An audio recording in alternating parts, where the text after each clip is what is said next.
What's up, guys? I'm BTC. Roadhog getting some buffs. Rialto has been fixed. And what does Jeff Kaplan play for heroes?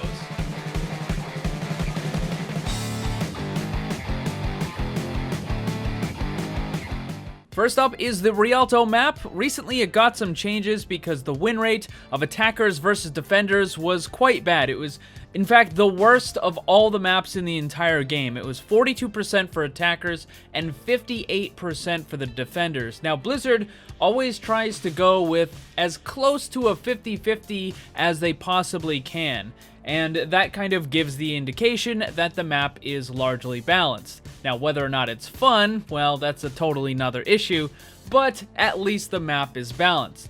So what they ended up doing was they sped up the payload, and they also made it so that the pause, the downtime when you hit the checkpoints, was also significantly lowered. Now, I'm not sure what the exact speed of the payload is compared to other payload maps, but they actually ended up fixing it, or at least it seems to, because in the last week, attackers have won 49.97%, and that isn't exactly 50-50, but that is really close, and I don't think it's going to get much better than that. I actually thought that they were going to have to do a little bit more significant stuff to the map, perhaps add an extra flanking route, but that's not the case. It looks like the map is now pretty much balanced for attackers and defenders.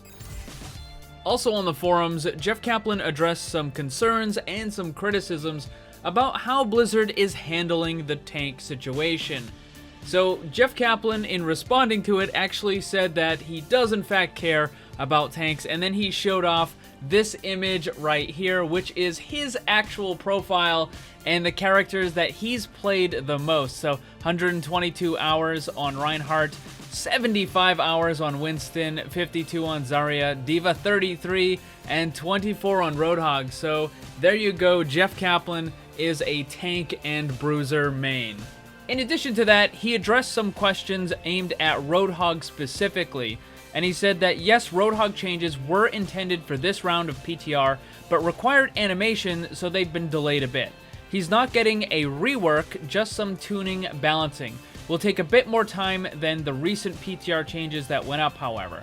So these are almost certainly going to be buffs. I cannot possibly imagine them nerfing Roadhog right now because he's already not really in a very good spot. So he's definitely going to get some buffs pretty soon. Maybe not on this iteration of the PTR. It might actually take until the entirely new version of the PTR is put up, maybe in several weeks or so. I really am not sure what they're going to be changing for animations, though.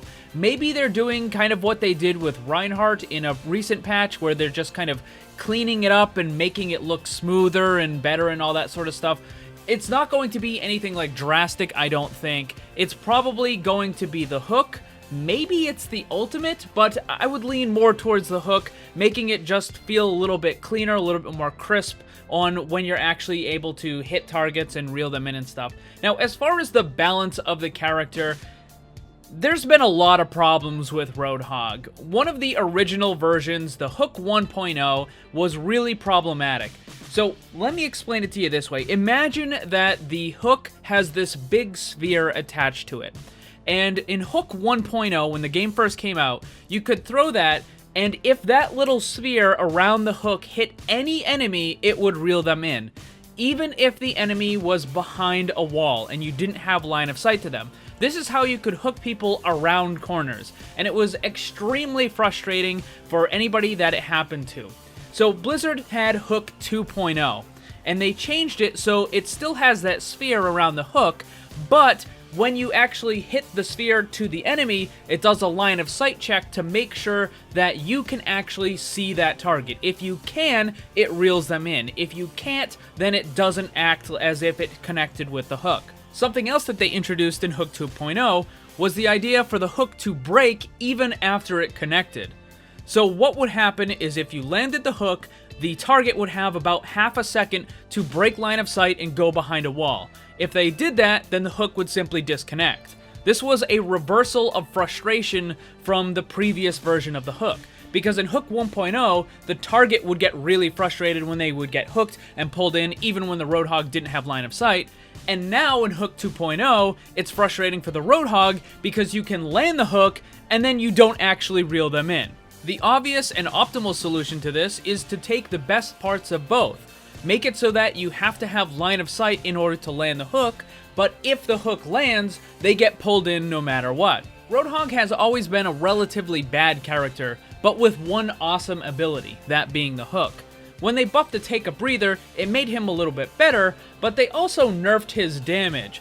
And the thing is, Roadhog has no tanking abilities whatsoever. He has no way to actually protect his team. So in order to be effective, he needs to be able to deal damage and to control an area of the map. But when the hook is unreliable at best, because it breaks whenever they are able to kind of sneak a little bit off to the side, it makes him a lot less effective. Not to mention one of the problems that he has had since the beginning of the game, and that is he is an ult charge battery. And it just makes it really easy for the enemy team to focus on him and to simply build charge. Like, they don't even need to actually eliminate him, just use him to build their ult, and then they can use that ult on the other members of the team, the supports, the DPS, whatever it happens to be. So Roadhog definitely has some issues. I'm not really sure what they're going to do with this tuning and balancing. My guess is that they might end up lowering the cooldown of the hook ever so slightly. They might increase the travel time of the hook.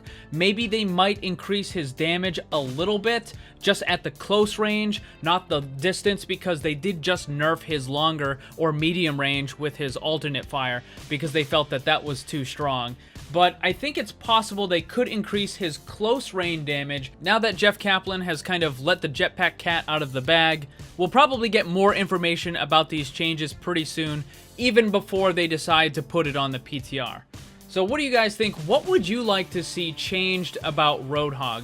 Let me know down below. Thanks for watching, and if you'd like to see more, subscribe and hit that bell so you don't miss anything. Also, come hang out in my Discord server and my Twitch live stream. Special thanks to my Patreon supporters. If you'd like to see what kind of cool VIP rewards you can get, check the links down below. And remember, always blame the controller, because it's never your fault.